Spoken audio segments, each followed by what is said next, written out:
नमस्कार मंडळी. आपल्या उत्कृष्ट अभिनयाचा ठसा उमटवणाऱ्या अभिनेत्री शर्मिष्ठा राऊतने चाहत्यांना एक आनंदाची बातमी दिली आहे. शर्मिष्ठाला मुलगी झाली असून लग्नानंतर 4.5 वर्षानंतर शर्मिष्ठा आई झाली आहे. त्यामुळे चाहत्यांना सुखद धक्का बसला आहे.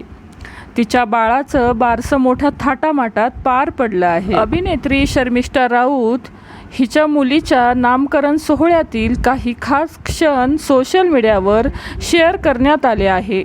आई बाबा झाल्यामुळे शर्मिष्ठा आणि तेजस देसाई खूपच आनंदी झाले आहेत. तसेच शर्मिष्ठाने बाळाचे नाव देखील जाहीर केले आहे.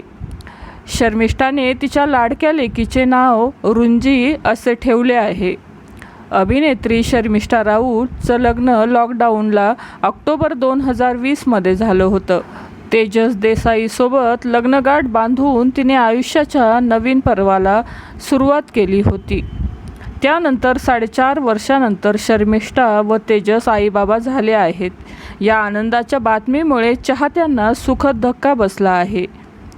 या नामकरण सोहळ्यासाठी अभिनेत्री शिवानी रंगोळे, कविता मेढे, हर्षदा खानविलकर, खुशबू साळवे, मृणाल दुसानीस यांनी आवर्जून हजेरी लावलेली आपल्याला पाहायला मिळत आहे. मराठी मनोरंजन कला विश्वातून चाहत्यांकडून व तसेच कलाकारांकडून तिच्यावर कौतुकाचा वर्षाव होताना दिसत आहे.